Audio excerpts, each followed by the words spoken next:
Hello students, welcome to the English class. Well students, we have already started with a new poem, Aunt Jennifer's Tiger. This is the last poem from the book Flamingo, and the previous 2 days I have provided you with a PPT on Aunt Jennifer's Tigers. The one was about the characters in the Aunt Jennifer Tiger, and another one yesterday which I have given was on the theme. Okay, so some of the students, they have requested me to explain the theme of Aunt Jennifer's Tiger. So on their request, I am providing you a video lecture where I will be giving you the theme of Aunt Jennifer's Tiger. So this PPT has already been provided to you, and today I am going to give the video lecture. So of course you have the presentation also and the video lecture also. I hope it will be becoming very much clear to you the concept of Aunt Jennifer's Tiger, the concept of theme and analysis of Aunt Jennifer's Tiger. Okay students, if there is still any doubt, you can of course clarify your doubts from me in the classroom, right? So let's start Aunt Jennifer's Tiger themes. Well, this particular poem is written by Adrienne Rich. The content in the slides that we have are the themes and analysis. We will be discussing the themes and analysis of the poem. In the themes I have divided the themes of the poem into 4 parts: feminism and abuse, fear and fearlessness, the power of art, and family intimacy. Feminism and abuse.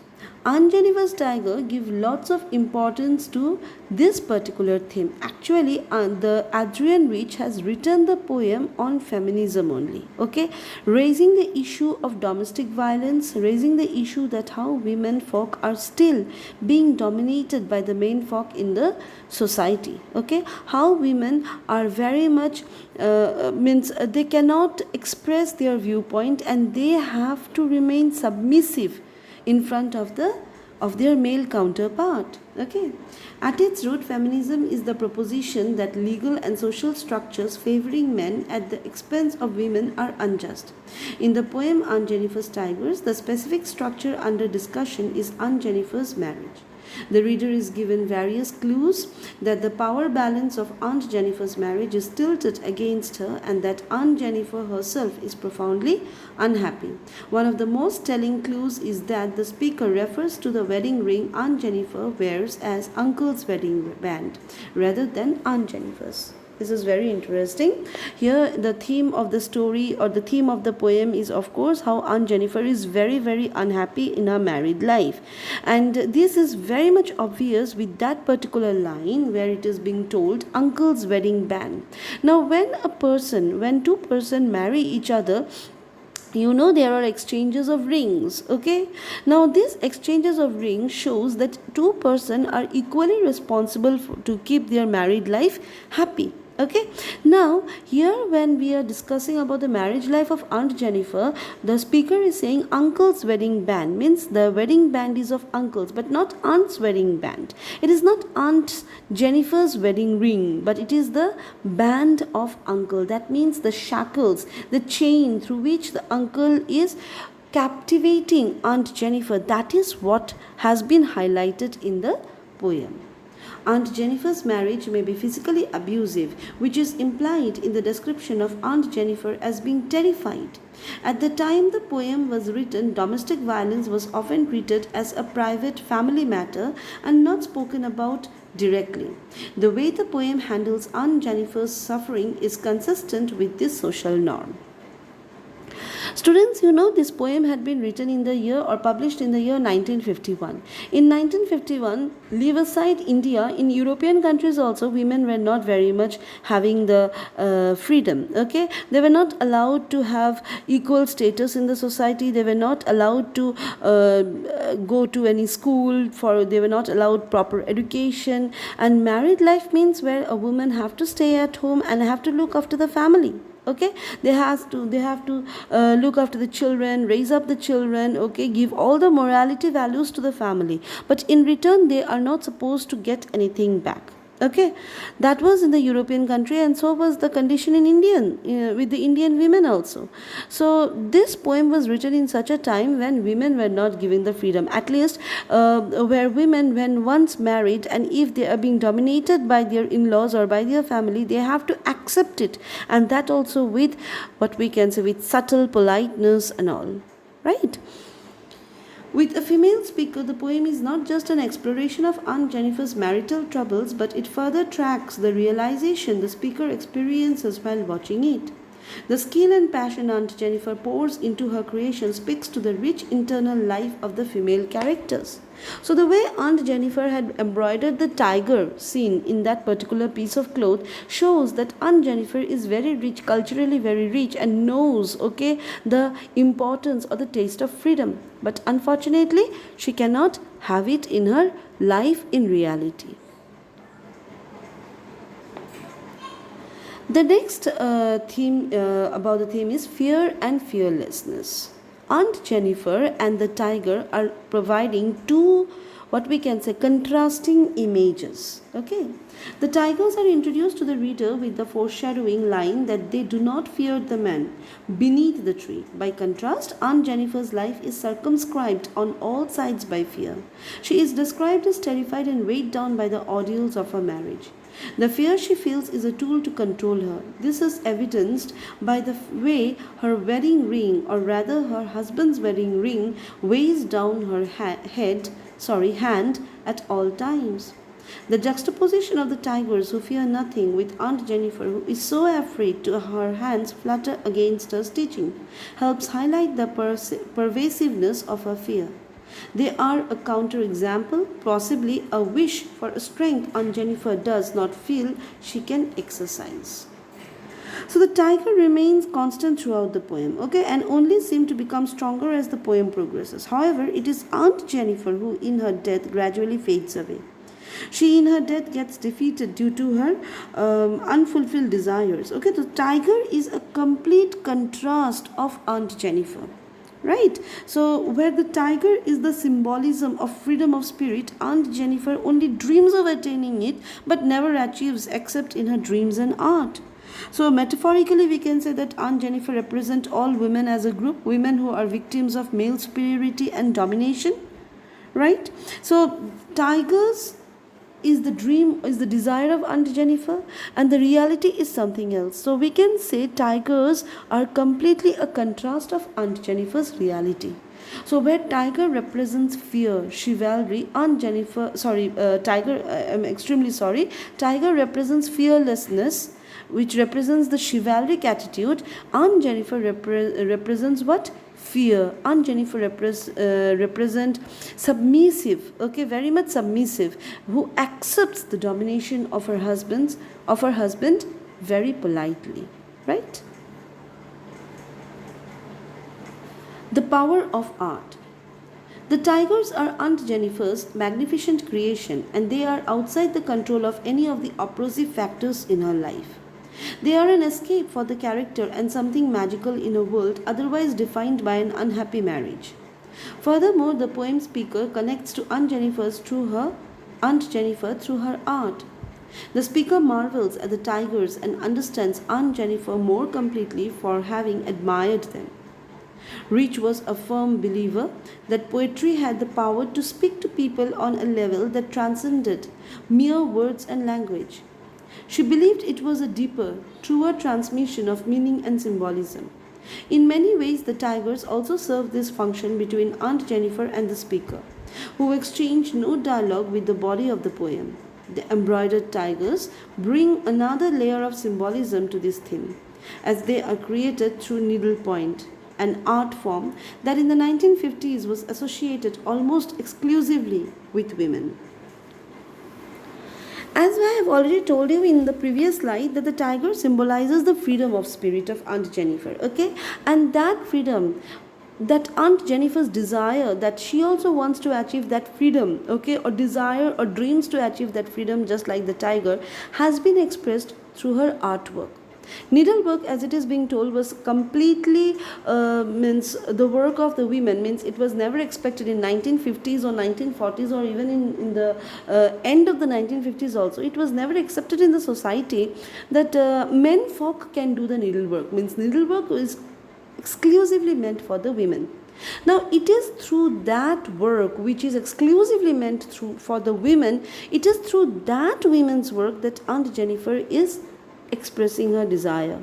You can say it is a silent protest, but this protest, of course, does not bring any kind of good result for Aunt Jennifer, because we will see that Aunt Jennifer dies only dreaming that she can achieve the freedom which she had never achieved in her life, not even after her death. Okay, so the power of art is to express, where Aunt Jennifer cannot speak up about the domination that she is facing in her marital life, or cannot speak up her unhappy married life, okay, that she expresses through her art. So art is powerful, where one can express their inner feeling, okay, and make a very bold statement through the art piece that yes, this is what I want. Family intimacy. All the characters in the poem are named by their relationship to the speaker and defined by their role in the traditional family. Uncle is the master of the household. Aunt Jennifer is a quiet wife, terrified of and mastered by her husband. While Uncle and Aunt Jennifer play out a very patriarchal marriage, the speaker, most likely their niece, watches them and learns about marriage and the relationship between men and women. The poem, which requires the speaker to observe not only Aunt Jennifer's terror but also her calmer moments, can exist only in the intimate space of a family. In addition, though it is not explicitly stated, the use of chivalric to describe the tigers implies they are rendered in the heraldic style of a family crest. This further emphasizes the theme of family. Of course, family intimacy is there because the speaker, we understand, though it is not clearly mentioned, but we can understand it is a woman, it is a girl, okay, maybe the niece of Aunt Jennifer, and she observes the marital life of uncle and aunt, and then she makes a kind of decision, or she tries to what we can say bring out the philosophy of married life, that married life is such where men and women, they have this kind of relationship where men will always dominate the women. Okay, so the speaker, whenever she speaks, you can understand that all the three stanzas of Aunt Jennifer's Tiger completely focuses on the domination that uncle had given upon aunt, and how aunt is very quietly accepting this domination in a polite manner. Okay, so somewhere we find that the speaker is on the side of aunt and is really feeling sorry for Aunt Jennifer. Okay, but there is nothing to say, because after all, it is only the men who would say in the society, or it is the men who would say in the family, because after all, it is a patriarchal society, it is a patriarchal family. Going to the analysis, Aunt Jennifer's marriage is not a happy one. She is terrified, and her wedding ring is described as carrying an oppressive weight on her hand at all times. It is also referred to not as Aunt Jennifer's ring but her husband's, implying that he wields disproportionate power in their relationship. The speaker even believes that once Aunt Jennifer is dead, she will never completely escape the prison her marriage has been. The wedding ring, the burdensome symbol of her marriage, will still be on her finger, even in her grave. However, neither Aunt Jennifer nor the speaker discusses the specifics of the ordeals Aunt Jennifer suffers through. The matter is shrouded in polite silence. It is possible the younger speaker knows nothing more about the situation than that her aunt is afraid of her husband. During the time the poem was written, domestic abuse was often treated as a private family matter and an open secret, known but not discussed. Divorce was significantly harder to obtain. It was also much more difficult for a woman to earn a living for herself, as women tended to be paid significantly less for the same work. As such, it would have been very difficult for Aunt Jennifer to escape her situation if she even believed it was an acceptable possibility. Neither Aunt Jennifer nor the speaker proposes it. Instead, the fearful Aunt Jennifer sees fearless tigers, and the speaker appreciates her skill and rich internal life. Well, the position of women like Aunt Jennifer can be uplifted in society by implementing the measures. Okay, some of the measures like women education, then women given the equal opportunity equal to men in life, or women should be empowered to take their own decision. But that was not so possible during the 1950s. In the 1950s, the society was completely patriarchal. So that we have seen through the married life of Aunt Jennifer, where we find that she was so unhappy with the married life that she is completely dominated by her husband, but she cannot protest. Okay, so this is a very predominantly male dominated society. Women have always faced oppression from men.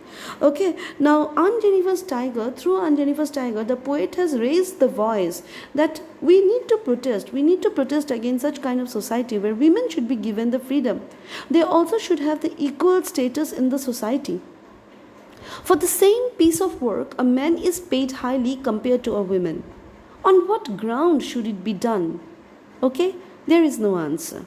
Just by saying that women is timid, that women does not have that women have less intelligence, that doesn't count for it, right? But that is so what the society is making the people to believe, and as a result, women are never given that kind of freedom, which they should have. Wherein we know that in most of the cases, women can what we can say overcome a man's intellectual power, or a woman can outshine a man, right? But of course, in the 1950s, that can never be accepted. And that is what the poem is about. That is what Adrienne Rich has written in the poem. As we have already seen in my previous PPT, I have told you about, I have given the slide about Adrienne Rich's biography, a very brief biography, where it was told that Aunt Jennifer's Tiger comes from the first poem collection of Adrienne Rich, The Change of the World. Right?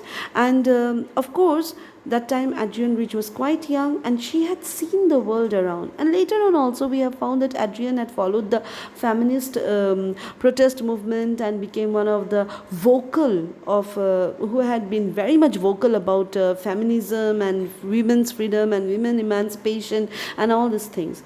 Aunt Jennifer's Tiger is only what we can say a portrait of what Adrienne feels this society is all about. Right? Art is escape, aspiration, and legacy. The poem's essential tension stems from the difference between Aunt Jennifer, terrified and cowed by her husband, and her prancing, fearless tigers, who do not fear the men beneath the tree. The tigers are active and showy, whereas Aunt Jennifer is quiet and passive. Though the tigers are powerful animals, the speaker never describes them as beastly. Instead, they are chivalric or knightly, proud and defiant.